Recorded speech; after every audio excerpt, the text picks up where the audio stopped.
نے نبی پاک علیہ الصلوۃ والسلام کے فرامین پر عمل کرنا ہے، وہیں اگر آپ صحابہ کرام کی زندگی دیکھیں تو صحابہ کرام فرامین پر عمل کرنے کے ساتھ ساتھ ان اعمال پر بھی عمل کرتے تھے جن کا نبی پاک علیہ الصلوۃ والسلام حکم نہیں دیتے تھے،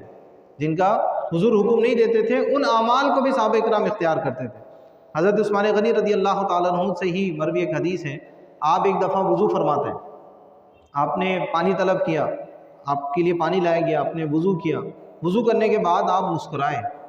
جب وضو کرنے کے بعد آپ مسکرائے تو آپ نے لوگوں سے سوال کیا کہ میں کیوں مسکرایا؟ تو لوگوں نے کہا کہ آپ بتا سکتے ہیں کیوں مسکرائے؟ تو آپ نے فرمایا کہ ہم نبی پاک علیہ الصلوۃ والسلام کے ساتھ ایک مرتبہ تھے تو آپ نے پانی منگایا اور آپ نے وضو فرمایا، اور وضو کرنے کے بعد اسی طرح ہی مسکرائے جس طرح میں نے مسکرایا۔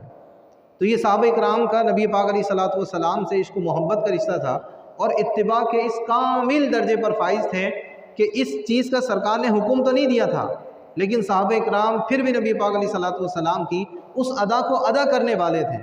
اور اس سے یہ بھی معلوم ہوتا ہے کہ صحابہ کرام کے پیش نظر ہمیشہ نبی پاک علیہ الصلوۃ والسلام کی ذات رہتی تھی، وہ حضور نبی پاک علیہ الصلوۃ والسلام کے بارے میں ہی سوچتے رہتے تھے، تبھی مختلف مواقع پر انہیں نبی پاک علیہ الصلوۃ والسلام کی اداؤں کا صدور ظاہر ہوتا تھا، اور وہ نبی پاک علیہ الصلوۃ والسلام کے طریقے اختیار کرتے ہوئے نظر آتے ہیں۔ ایک مرتبہ حضرت عبداللہ بن عمر رضی اللہ تعالیٰ عنہ، یہ حضرت عمر فاروق اعظم رضی اللہ تعالیٰ عنہ کے شہزادے ہیں، ایک مرتبہ آپ اونٹنی پر سوار تھے کہ آپ نے اونٹنی کو گھمانا شروع کیا، اونٹنی کو چکر لگوانا شروع کیا۔ اب لوگ بڑے حیران ہوئے کہ آپ نے اونٹنی کو چکر کیوں لگوایا؟ تو آپ سے پوچھا بھائی اونٹنی کو چکر کیوں لگوا رہے ہو؟ تو انہوں نے کہا کہ اس کی وجہ تو مجھے بھی نہیں پتہ، اس کی وجہ مجھے بھی نہیں پتہ۔ پھر آپ نے اونٹنی کو چکر کیوں لگوائے ہیں؟ تو انہوں نے کہا کہ میں نبی پاک علیہ الصلوۃ والسلام کے ساتھ تھا تو حضور نے اس مقام پر اسی طرح اونٹنی کو گھمایا تھا، تو جس طرح حضور نے اونٹنی کو گھمایا تھا، چکر لگوائے تھے، اسی طرح میں نے چاہا کہ میں بھی حضور کی ادا کو ادا کرتے ہوئے اونٹنی کو گھما لوں۔ تو یہ نبی پاک علیہ الصلوۃ والسلام کے صحابہ کی حضور سے، نبی پاک علیہ الصلوۃ والسلام کی صحابہ کی حضور سے محبت تھی کہ وہ اس طرح حضور سے محبت فرماتے تھے کہ حضور جو حکم دیں اس کو بھی وہ مکمل کرتے تھے، جو حضور حکم نہ دیں، حضور سے منسوب وہ ہو، حضور کو کرتا ہوا دیکھ لیں، اب چاہے وہ عبادت کے قبیلے سے ہو یا عبادت کے قبیلے سے نہ ہو۔ اب یہ اونٹنی کو گھمانا اس کی حکمت ان کو معلوم نہیں ہے، لیکن یہ معلوم ہے کہ میں نے نبی پاک علیہ الصلوۃ والسلام کو اس طرح کرتے ہوئے دیکھا ہے، تو پھر انہوں نے چاہا کہ میں بھی اس طرح کر لوں۔ تو یہ ہم مسلمانوں کے لیے بھی درس ہے کہ اگر ہم نبی پاک علیہ الصلوۃ والسلام سے سچی محبت کا دم بھرتے ہیں، دعویٰ کرتے ہیں، تو پھر ہمیں چاہیے کہ جہاں ہم فرامین پر عمل کریں وہیں ہم نبی پاک علیہ الصلوۃ والسلام کے طریقوں کو بھی اختیار کریں، جو حضور نے اعمال کیے ہیں ان کو بھی اختیار کریں۔ اور یہ اتنا پیارا عمل ہے کہ جب ہم حضور کے ان اعمال پر عمل کرتے ہیں، ان باتوں پر، ان سنتوں پر عمل کرتے ہیں جو لازم نہیں ہیں،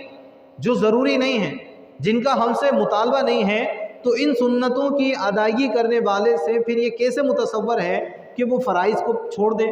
یہ کیسے متصور ہے وہ واجبات کو چھوڑ دیں، یہ کیسے متصور ہے کہ اللہ تعالیٰ کے احکامات کو پس پش ڈال دیں؟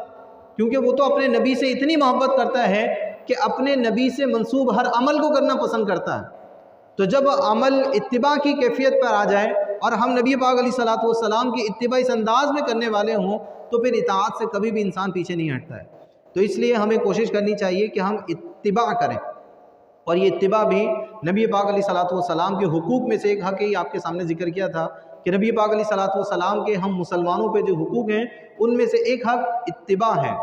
کہ حضور نے جو کیا ہم اس پر عمل کریں، اور دوسرا حق اطاعت ہے کہ حضور نے جو فرمایا اس کے مطابق ہم عمل کریں۔ اور حدیث بھی ہے، نبی پاک علیہ الصلوۃ والسلام نے فرمایا کہ جو میں تمہیں دوں اسے لے لو، اور جس چیز سے میں منع کروں اس سے رک جاؤ۔ اور قرآن کا بھی مفہوم ہے، تو قرآن و احادیث میں بے شمار اس طرح کے دلائل ہیں کہ جس سے نبی پاک علیہ الصلوۃ والسلام کے احکامات پر عمل کرنا لازم ثابت ہوتا ہے۔ تو لہذا جب ہم اتباع کی طرف بڑھتے ہیں تو اتباع کی برکت سے فرائض کی تکمیل ہوتی ہے، واجبات کی تکمیل ہوتی ہے، ہم اتباع میں کامل ہو جاتے ہیں۔ جس طرح میں نے کہا کہ اگر ہم سنت ادا کرتے ہیں، وضو کی جو سنتیں ہیں وہ ادا کریں گے تو ان سنتوں کی ادائیگی کے صدقے ہمارے فرائض کامل ہو جائیں گے۔ تو جب ہم حضور نبی پاک علیہ الصلوۃ والسلام کے طریقوں کو اختیار کریں گے تو ان طریقوں کی برکت سے ہمارے واجبات بھی ادا ہو جائیں گے،